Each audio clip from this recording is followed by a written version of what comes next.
Leaders. Bonjour monsieur. Bonjour. Donc aujourd'hui vous êtes actionnaire principal et DG de votre compagnie GPS et vous avez toujours été passionné par le machine learning. Pouvez-vous nous en dire un peu plus sur vous? Donc oui, bien volontiers. Alors effectivement, l'élément principal et fondateur de ma vie, c'est que je suis marié avec père de 4 enfants. Là, je me considère comme un citoyen du monde, étant donné que ma mère est suisseau-tunisienne et mon papa est franco-italien. J'ai toujours finalement passé mon temps entre la ville de Lyon, de Genève et de Tunis, qui sont mes 3 points d'attache très forts d'un point de vue à la fois culturel et personnel. J'ai fini mes études à l'École Polytechnique Fédérale de Lausanne en Suisse. Donc, je suis ingénieur de formation. J'ai toujours été effectivement passionné de mathématiques depuis très longtemps, travaillé dans les systèmes d'information. Et quand j'ai monté cette structure avec mon associé, M. Marc Lecoultre, nous avons fait une grande partie du développement en version offshore en Tunis, en travaillant en grande collaboration avec beaucoup d'universités. On a aussi à l'époque animé le laboratoire de la performance de l'État à l'ENA Tunis. Donc on a beaucoup collaboré dans une première phase, donc c'était avant la Révolution. Ensuite on est passé en phase de commercialisation. Puis maintenant qu'on arrive en phase de stabilisation, du fait qu'on ouvre maintenant on a maintenant beaucoup de business dans les pays du Golfe et aussi dans le Maghreb et en Afrique, on veut mettre le hub de notre développement ici à Tunis. Donc on a réouvert une structure depuis maintenant 3-4 ans. Et on est en train d'engager massivement des gens pour faire face à la demande dans les différents pays que je vous ai mentionnés. Vous avez compris les enjeux de la IA très tôt et votre compagnie perdure aujourd'hui depuis plus de 12 ans. Donc est-ce que vous pouvez nous en dire plus sur GPS ? Ça a été une grosse aventure humaine parce que quand on est pionnier, novateur dans le machine learning, dans l'intelligence artificielle, on a eu beaucoup de peine à déjà se faire comprendre parce qu'on a finalement eu des prix d'innovation, on a eu beaucoup de prix par rapport à nos pairs.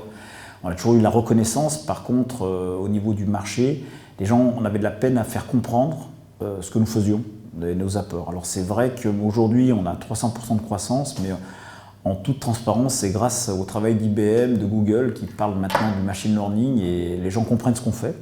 Et comme on a maintenant une existence depuis 12 ans avec des références, forcément, on est un acteur qui vient entre les très grands et les milliers de petites startups qui rentrent dans ce créneau maintenant. Mais nous, on a quand même une stabilité, on a pignon sur rue depuis maintenant plus d'une dizaine d'années avec des références et forcément on arrive à avoir une place importante dans ce domaine, effectivement. Donc vous avez toujours eu un regard tourné vers l'international. Pourquoi avoir choisi la Tunisie aujourd'hui pour poursuivre votre collaboration qui ne date pas d'hier, on va dire ? Déjà par simplicité, par facilité, parce que j'ai beaucoup d'amis, des gens en Tunisie, j'ai de la famille. Donc forcément, ça donne beaucoup de connexions et beaucoup de facilité. Alors c'est clair qu'en termes de développement, on a aussi un gros hub à Tallinn, en Estonie, qui est vraiment the place to be en ce moment pour tout ce qui est blockchain, machine learning. Donc là, on a vraiment une grosse entité là-bas. Mais effectivement, pour des raisons personnelles et familiales, c'est vrai qu'on s'est posé effectivement la question du Maroc en termes de hub, serait-ce que pour le hub aérien, qui est beaucoup plus facile pour l'Afrique, ils ont beaucoup plus de facilité. Mais voilà, pour des questions totalement émotionnelles. Là, le choix de la Tunisie n'était pas totalement rationnel, pour être très transparent. L'aspect émotionnel a compté autant que l'aspect rationnel dans le choix de la Tunisie, en fait, pour le hub, pour l'Afrique et le Moyen-Orient. D'accord, c'est parfait. Et quels sont vos objectifs? Quand je dis vos objectifs, je parle de GPS, en entamant cette phase de développement de la coopération en Tunisie. Alors, pour moi, la coopération en Tunisie rentre dans une phase de développement global. C'est pas la Tunisie comme un axe. Alors on a le hub à Tallinn pour tout ce qui est Europe. On a un hub maintenant qu'on a ouvert à Halifax au Canada pour tout ce qui est Amérique du Nord. Et le hub tunisien rentre dans cette stratégie-là pour tout ce qui est Afrique et Moyen-Orient, en fait. Parce qu'on est en train de discuter pour ouvrir aussi un hub à Pékin pour la partie vraiment Chine pure, Chine continentale. Donc ça rentre dans un plan stratégique. Il fallait un hub pour l'Afrique et le Moyen-Orient et on a opté pour la Tunisie en fait.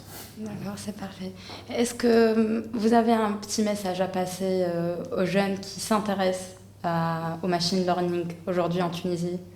De toute façon, on est en train de monter d'ailleurs un hub de recherche, puisqu'on a passé là avec différentes universités tunisiennes. Je ne peux pas en donner trop là maintenant à l'instant là, mais on est en train de travailler avec dont la Tunisia Business School et d'autres universités. On est en train de travailler vraiment sur un hub de recherche. On est en train de prendre à peu près, aujourd'hui on est autour d'une 10-12 masters, entre des masters recherche de management, des gens dans le domaine mathématique et des gens des PFE dans l'informatique, pour pouvoir faire du travail de recherche donc en collaboration avec les universités et avec notre société. Donc on va aussi faire un hub de recherche en collaboration avec les universités tunisiennes aussi. Et c'est en cours. Là je ne peux pas en parler plus en détail, mais c'est en cours. Leaders.